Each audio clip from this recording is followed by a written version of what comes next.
ಕಲಬುರಗಿ ರೌಂಡಪ್ಗೆ ಸ್ವಾಗತ. ನಾನು ರಾಣಿಕೋಟೆ. ಬನ್ನಿ ಕ್ವಿಕ್ ಆಗಿ ನೋಡೋಣ ಕಲಬುರಗಿ ಜಿಲ್ಲೆಯ ಇಂದಿನ ಪ್ರಮುಖ ಸುದ್ದಿಗಳನ್ನು.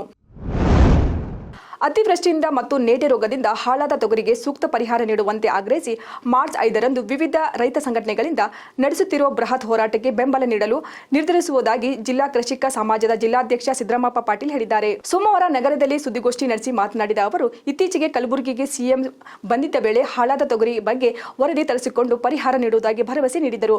ಆದರೆ ಸಿಎಂ ಸಿದ್ದರಾಮಯ್ಯ ಕೊಟ್ಟ ಭರವಸೆ ಹುಸಿಯಾಗಿದ್ದು ಹೋರಾಟ ಅನಿವಾರ್ಯವೆಂದು ಹೇಳಿದರು. ಇನ್ನು ಜಿಲ್ಲೆಯಲ್ಲಿ ಅತಿವೃಷ್ಟಿಯಿಂದ ಮತ್ತು ನೇಟೆ ರೋಗದಿಂದ 2.7 ಲಕ್ಷ ಎಕರೆಯಷ್ಟು ತೊಗರಿ ಬೆಳೆ ಹಾನಿಯಾಗಿದೆ ಎಂದು ಸಿದ್ದರಾಮಪ್ಪ ಪಾಟೀಲ್ ಹೇಳಿದ್ದಾರೆ. ಇತ್ತೀಚೆಗೆ ಗುಲ್ಬರ್ಗ ಜಿಲ್ಲೆಯಲ್ಲಿ ಆಸ್ಪತ್ರೆ ಉದ್ಘಾಟನೆ ಬಂದಾಗ ಸನ್ಮಾನ್ಯ ಮುಖ್ಯಮಂತ್ರಿಗಳಿಗೆ ಕೇಳಿದಾಗ, ತಾವು ಕೇಳಿದ್ರಿ ಪತ್ರಿಕರ್ತರು ಏನೇ ಅಂತ ಕೇಳಿದಾಗ, ಹಾನಿಯಾದ ವರದಿ ತರಿಸಿ ಪರಿಹಾರ ನೀಡ್ತೀನಿ ಅಂತಕ್ಕಂಥ ಭರವಸೆ ನೀಡಿದರು. ಆ ಭರವಸೆ ಈಡೇರದಿರೋದ್ರಿಂದ ಅನಿವಾರ್ಯವಾಗಿ ರೈತರು ಹೋರಾಟಕ್ಕೆ ಬರಬೇಕಾಗಿದೆ. ಯಾವ ರೀತಿ ಮಗು ಅಳದನೆ ಮನೆ ಹಾಗೆ ಕುಡಿಸಲು ತಾಯಿ ಅಂದ ಹಾಗೆ ನಮಗೆ ಸರ್ಕಾರವೇ ತಾಯಿ ಅಂತ ನಮ್ಮ ಭಾವನೆಯಿಂದ ನಾವು ಇರೋದಂತಲ್ಲ, ನಮ್ಮ ಅಳಿವು ತೋರಿಸಲಕ್ಕಂತಕ್ಕಳೆ ಇದೊಂದು ಹೋರಾಟ ಮಾಡ್ತಾ ಇದ್ದಾರೆ. ಇದರಲ್ಲಿ ಎಲ್ಲರೂ ಪಕ್ಷಾತೀತವಾಗಿರ್ತಕ್ಕಂಥದ್ದು ಎಲ್ಲರೂ ಭಾಗವಹಿಸಬೇಕು ಅನ್ನೋದಾತನ ಒಂದು ಬೇಡಿಕೆ ಹೋರಾಟಕ್ಕೆ ಎಲ್ಲರೂ ಭಾಗಿಯಾಗಬೇಕಂತ ನಮ್ಮ ಕೃಷಿಕ ಸಮಾಜದಿಂದ ವಿನಂತಿ ಮಾಡ್ಕೊಳ್ತೇವೆ. ಮತ್ತು ಈ ಹಿಂದೆ ಸನ್ಮಾನ್ಯ ಸಿದ್ದರಾಮಯ್ಯನವರು ಮುಖ್ಯಮಂತ್ರಿ ಹಿಂದೆ ಇದ್ದಾಗ ಅವರನ್ನು ಒಳಗೊಂಡು ಅನೇಕ ಮಾಜಿ ಮುಖ್ಯಮಂತ್ರಿಗಳು ಇಂಥ ತೊಂದರೆದಲ್ಲೇ ಪರಿಹಾರ ಕೊಟ್ಟಿದ್ದು ಉಂಟು, ಸಾಲ ಮನ್ನಾ ಮಾಡಿದ ಉಂಟು. ಸಿದ್ದರಾಮಯ್ಯನವರು 50,000 ಸಾಲ ಮನ್ನಾ ಮಾಡಿದ್ರು, ಯಡಿಯೂರಪ್ಪನವರು ಮಾಡಿದ್ರು, ಜಗದೀಶ್ ಶೆಟ್ಟರು ಮಾಡಿದ್ರು, ಪರಿಹಾರ ಕೊಟ್ಟರು. ಆ ನಿಟ್ಟಿನಲ್ಲಿ ಸರ್ಕಾರ ಸೂಕ್ತ ಕ್ರಮ ತಗೋಬೇಕು. ಯಾವುದೇ ಸರ್ಕಾರ ಅಸ್ತಿತ್ವಕ್ಕೆ ಬಂದರೂ ರೈತರು ಕೈಚಾಚುವ ಪರಿಸ್ಥಿತಿ ಉಂಟಾಗಬಾರದು. ರೈತರಿಗೆ ಬೇಕಾದ ಸೌಲಭ್ಯಗಳು, ಪರಿಹಾರಗಳು ಸರ್ಕಾರ ಒದಗಿಸಬೇಕು ಎಂದು ವಿಶ್ವ ಹಿಂದೂ ಪರಿಷತ್ನ ಉತ್ತರ ಕರ್ನಾಟಕ ಪ್ರಾಂತ್ಯದ ಅಧ್ಯಕ್ಷ ಲಿಂಗರಾಜಪ್ಪ ಅಪ್ಪ ಅವರು ಹೇಳಿದ್ದಾರೆ. ಕಲಬುರಗಿಯಲ್ಲಿ ಸುದ್ದಿಗೋಷ್ಠಿ ನಡೆಸಿ ಮಾತನಾಡಿದ ಅವರು, ಅತಿವೃಷ್ಟಿ, ಅನಾವೃಷ್ಟಿ ಹಾಗೂ ನೇಟೆ ರೋಗದಿಂದ ರೈತರು ಸಂಕಷ್ಟದಲ್ಲಿದ್ದಾರೆ. ರೈತರಿಗೂ 2 ಬಗೆಯ ಲಾಭ ಬೇಕಿದೆ. ಒಂದು ಹೊಟ್ಟೆ ತುಂಬಿಸುವುದು, ಇನ್ನೊಂದು ಜೇಬು ತುಂಬಿಸುವುದು. ಈ 2 ಸಾಧ್ಯವಾಗದೆ ರೈತರು ಕಂಗಾಲಾಗಿದ್ದಾರೆ ಎಂದು ಬೇಸರ ವ್ಯಕ್ತಪಡಿಸಿದರು. ರೈತರಿಗೆ 2 ಥರ ವಿಚಾರಗಳು, ಒಂದು ಹೊಟ್ಟೆ ತುಂಬಬೇಕು, ಒಂದು ಕಿಶ ತುಂಬಬೇಕು. ಹೊಟ್ಟೆ ತುಂಬಬೇಕಾದ್ರೆ ಮೂಲ ನಮ್ಮ ಜೋಳ, ಖಂಡಿತವಾಗಿ ಜೋಳ ಬೆಳಿಲೇಬೇಕು. ತನ್ನ ಮನೆಗಾಯ್ತು, ತನ್ನ ಜೊತೆಗಿದ್ದಂಥ ದನ ಕರುಗಳಿಗೆ ಅದು ಅನುಕೂಲ ಮಾಡಿಕೊಡ್ತದೆ ಜೋಳ. ಕಿಶ ತುಂಬಬೇಕಾದ್ರೆ ಇವು ನಾವೇನು ತೊಗರಿ, ಕಡ್ಲಿ ಇತ್ಯಾದಿ ಏನಿದೆಯಲ್ಲ ಅದರಿಂದ ಕಿಶ ತುಂಬುತ್ತದೆ. ಹಾಗಾಗಿ ರೈತರಿಗೂ 2 ಕಡೆ ಮಾರ್ಗದರ್ಶನ ಮಾಡುವಂಥ ಒಂದು ಶಕ್ತಿ ಸರ್ಕಾರ ಕಡೆಯಿಂದ ಇತ್ತು, ಮತ್ತು ಸಮಾಜ ಕಡೆಯಿಂದ ಇತ್ತು, ಮತ್ತು ಸಂಸ್ಥೆ ಕಡೆಯಿಂದ. ಅಲ್ಲಿ ಸುತ್ತಮುತ್ತಿದ್ದಂಥ ಸಂಸ್ಥೆಗೂ ನಾವು ಮನವರಿಕೆ ಮಾಡ್ಕೊಂಡು ರೈತರು ಒಂದು ಒಳ್ಳೆಯ ಮಾರ್ಗದರ್ಶನ ಕೊಡಬೇಕಂತೇಳಿ ನಮ್ಮಲ್ಲಿ ಕೇಳ್ಕೊಂಡಿದ್ದೇನೆ. ಇವರೆಲ್ಲ ಮುಖಂಡರು ಬಂದಾಗ ನಾನು ಪ್ರಶ್ನೆ ಅವ್ರಿಗೆ ಕೇಳಿ ಮತ್ತು ಅವ್ರಿಗೆ ಹೇಳಿದ್ದೀನಿ, ಅವರು ಸರಿ ಅಂತ ಒಪ್ಕೊಂಡಿದ್ದಾರೆ. ಇಲ್ಲಿ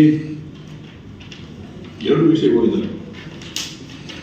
ಒಂದೇದು ಈ ರೋಗ ಬರೋ ಕಾರಣ ಏನು.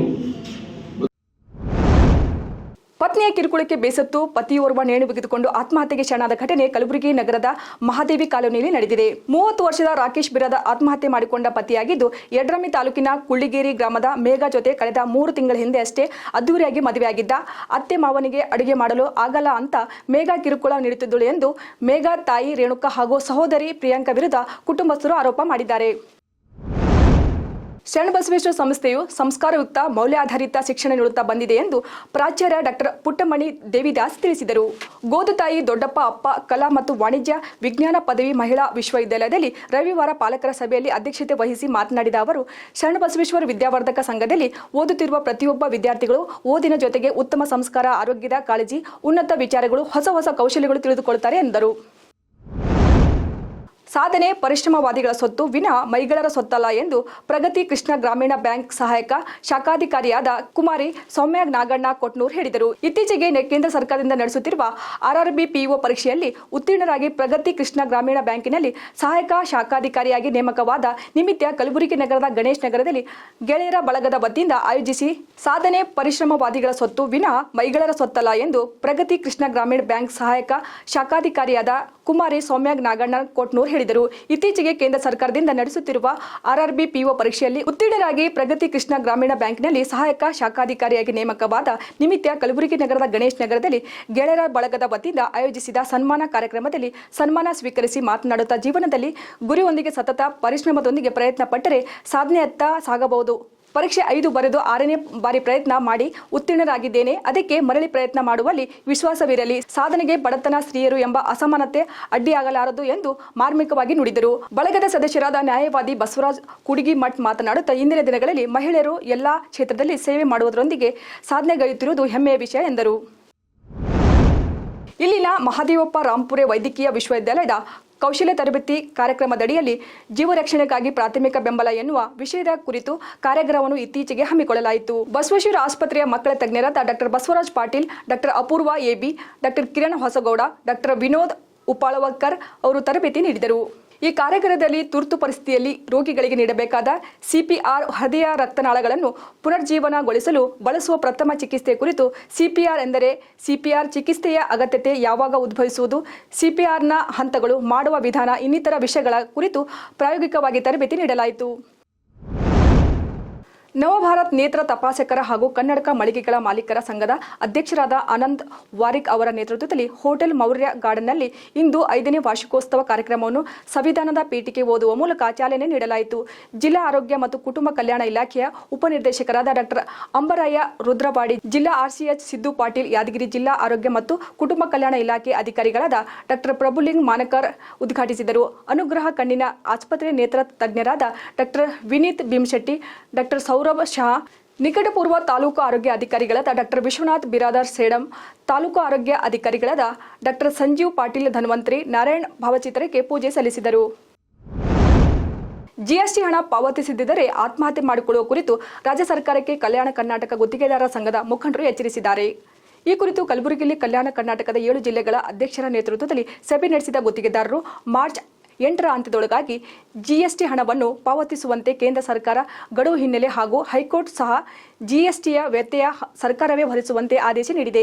GST ಪಾವತಿಸದಿದ್ದರೆ ಕೇಂದ್ರ ಮನ್ನಾ ಮಾಡಿರುವ ಬಡ್ಡಿ ಹಾಗೂ ಚಕ್ರ ಬಡ್ಡಿ ಸೇರಿಸಿ ಕಟ್ಟಬೇಕಾಗುತ್ತದೆ. GST ವಿಚಾರದಲ್ಲಿ ಸಹನೆ ಮತ್ತು ತಡೆದುಕೊಳ್ಳುವ ಶಕ್ತಿ ನಮ್ಮಲ್ಲಿ ಇಲ್ಲ ಎಂದು ಗುತ್ತಿಗೆದಾರರು ಮಾರ್ಚ್ 8ರಂದು ಜೇವರಿಗೆಯಲ್ಲಿ ನಡೆಯುವ ಕಲ್ಯಾಣ ಪಥ ಕಾರ್ಯಕ್ರಮದ ಒಳಗಾಗಿ GST ಹಣ ಪಾವತಿಸುವಂತೆ ಪತ್ರಿಕಾ ಪ್ರಕಟಣೆಯಲ್ಲಿ ಆಗ್ರಹಿಸಿದ್ದಾರೆ. ಕಲ್ಯಾಣ ಕರ್ನಾಟಕ ಭಾಗದ ಮೀಟಿಂಗ್ ಮಾಡಿದ್ರಿ, ಏನ್ ಡಿಸ್ಕಸ್ ಆಯ್ತು, ಏನ್ ಡಿಸಿಷನ್ ತೊಗೊಂಡ್ರಂತೆ? ಇಲ್ಲಿ ಕಲ್ಯಾಣ ಕರ್ನಾಟಕದ ಭಾಗ ಕೆಲಸ ಪಟ್ರ ಏನ್ರಿ ಎಲ್ಲರ ಕಲ್ತ ಕೆಲಸ ಮಾಡಮಿ. ಪಾಪ ಏನದ ಕಲ್ಯಾಣ ಕರ್ನಾಟಕ 7 ಜಿಲ್ಲೆಗೆ ಏನದ ಏನ್ರಿ ಒಂದು ಕೆಲಸ ಮಾಡಮಿ, ಕೆಲಸ ಮಾಡಿ ಇಮಿಡಿಯೇಟ್ ಒಳ್ಳೆ ಒಂದು ಇದ್ರಾಗ ಕೆಲಸ ಮಾಡಮತ್ತೆ ಅಂತ ಹೇಳಿ ಆಯ್ತಾ ಫಂಕ್ಷನ್ ಸಕ್ಸಸ್ ಮಾಡಮಿ. ಎಲ್ಲ ಕಾಂಟ್ರಾಕ್ಟರ್ ಕಲ್ತೀವಿ. ಇವತ್ತು ಎಷ್ಟು ಕಿಲೋಮೀಟರ್ ಅದ ಸರ್ ಅದು ಕಲ್ಯಾಣ ಪಥ? 1,000 ಕೋಟಿ ರೂಪಾಯಿ ಕೊಟ್ಟರು. ಟೆಂಡರ್ನೂ ಆಗ್ಯಾವಲ್ಲ. ಈಗ ಏನಂತ ಬೇರೆ ಬ್ಯಾಂಕಿನಿಂದ ಏನಂತ ಇದು ಮಾಡಿಸಿ 5,000 ಕೋಟಿ ರೂಪಾಯಿ ಯಾಜರ್ ಲೋನ್ ಇದ್ರ ಕೊಟ್ಟರು. ಅವನು ಇಮಿಡಿಯೇಟ್ ಚಾಲು ಆದವ್ರಿ. ಈಗ ನಮ್ಮ ಡಿಸ್ಟ್ರಿಕ್ನಾಗ ಎಷ್ಟು ಕಿಲೋಮೀಟರ್